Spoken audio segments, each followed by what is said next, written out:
during her last time here, we spoke about some of the mantras, the how-tos that I am trying to bring to each and every one of you because they are so critical. And we have dug down deep in a few of them. Freedom is practice. Pain is inevitable. Suffering is a choice. Forgiveness as freedom and forgiveness without apology. If you're stuck, choose freedom.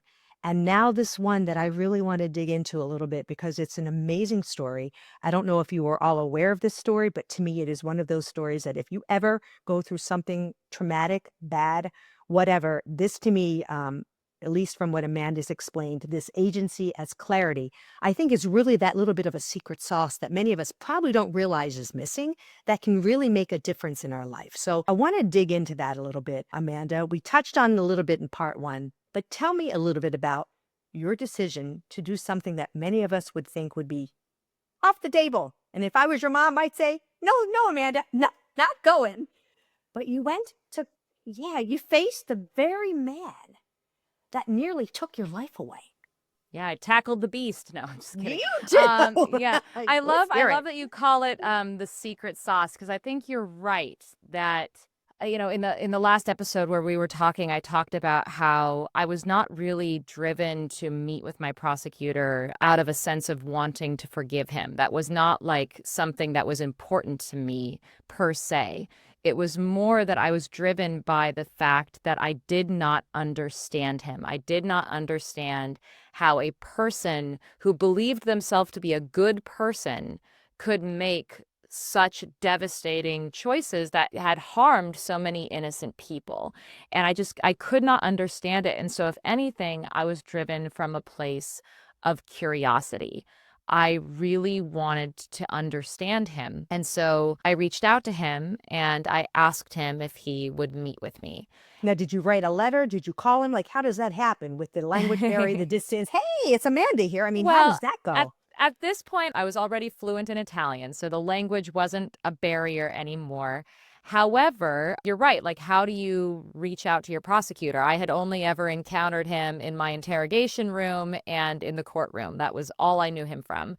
However, I did meet someone in the prison named Don Saulo, who was the prison chaplain, my dearest friend in the prison environment, who also happened to know my prosecutor on a personal level because Perugia is a very small town, and he actually had been my prosecutor's priest for a long time when my prosecutor was growing up. So that we had this connection, this mediator, and I asked my friend Don Saulo to deliver a letter to my prosecutor, whose name is Giuliano Magnini. And at first, Giuliano Magnini didn't know if he was even allowed to read a letter from me. It was like just unheard of. He didn't know if there were like legal implications, that there might be some kind of like legal problem with a prosecutor and a former defendant communicating with each other. It was unheard of.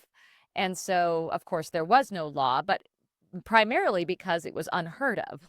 Like, Yeah, yeah. I mean, I yeah, get, you're right. He probably said, "Well, this is unusual." But listen, yeah, again, your case was unusual, so all the right. cards are off the table for that. Yeah. And so when I reached out to him, I had a choice about how I was going to confront this conversation. And I knew that if I were to come out guns blazing, WTF, like, why did you do this to me? You knew it was wrong. Like, I knew that he would just get defensive and adversarial again, because that was what our whole relationship had been up to this point, was adversarial, because it was within the justice system. It was an adversarial justice system. And so by its very nature, that dictated the terms of our relationship. And I felt like if I were to approach him in an adversarial way, he was just going to dig in his heels, entrench himself further into his own perspective, and not be willing to actually find common ground with me. And so, So I have to. I don't yes, mean to interrupt, but I have to ask you. I can only imagine, like at least the little bit that I know you, what must have been running through your head up until that meeting. What was the first word you were going to say? Were you going to shake his hand? Were you not? Were you going to sit? Were you going to look in my eye? Were you going to smile? Were you not? I can only imagine, given what you went through, what must have been racing through your head.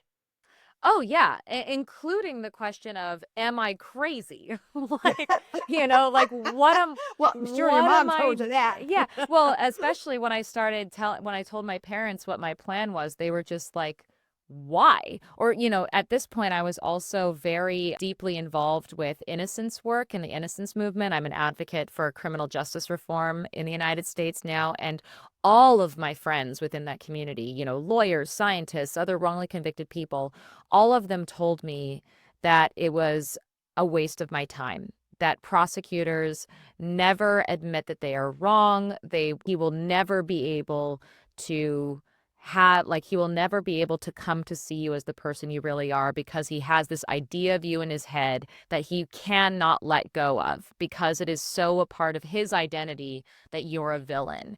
And I heard all of that, and yet I didn't believe it, because deep, deep down, I felt like my prosecutor was not an evil person. He was just a man who had made a very grave mistake. And that already positioned me in such a way to have compassion for him. Right.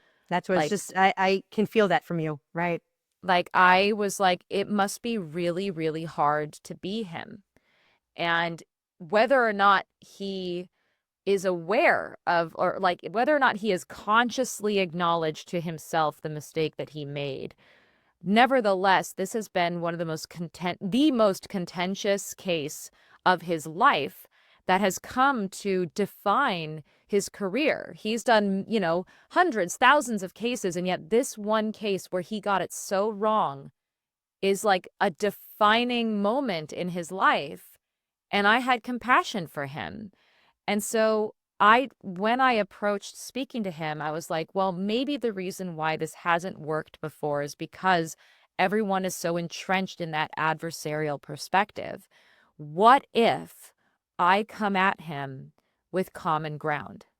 What if I come at him acknowledging that he himself could have felt hurt or misrepresented or misunderstood in the course of this whole ordeal? Because he was in it 8 years as well, correct? Absolutely. Yeah. Yeah. And so when the lead into that conversation was me going, Dr. Juliana Mignini, I don't know who you are. And, I've been in a courtroom with you hundreds of times, but I don't know who you are. And I don't think you know who I am. And, I've seen, you know, interviews with you in the media. I've seen how the way the media talks about you, and it's not nice. And I've seen how the media talks about me, and it's not nice. And I feel like just like I was misrepresented in the media, you probably feel misrepresented in the media too. And I want to know who you really are. I really want to understand you. Yeah, that's a smart way And of looking at it. I mean, it really is. And the bottom line, I think it is sort of what you did want to know. You sort of, were trying I to was telling him the the truth for curiosity. Yeah, sure. you Yeah. sort of did. You sort of wanted just to understand, because that was going to help you probably get a little closer to that curiosity piece of saying, how did this all happen? Right? Yeah. How did this all happen? What can we do to prevent these kinds of things in the future? All of that comes from seeing the world clearly, which is a little bit getting back to that mantra that we were chatting about at the beginning, which is like the only way that you can see the world, or like you can effectively engage in the world, is if first you see it clearly. And if I had written off my prosecutor as an evil tyrant, I wasn't going to be able to make choices to affect change in a positive way, because I would have been working with a fantasy. I would have been making choices about a fantasy, and it probably would have been unethical, because just like my prosecutor sought to punish me for a fantasy, like if I just was convinced in my head that he was a monster, I would feel compelled to punish him too. And that's not what I wanted to do.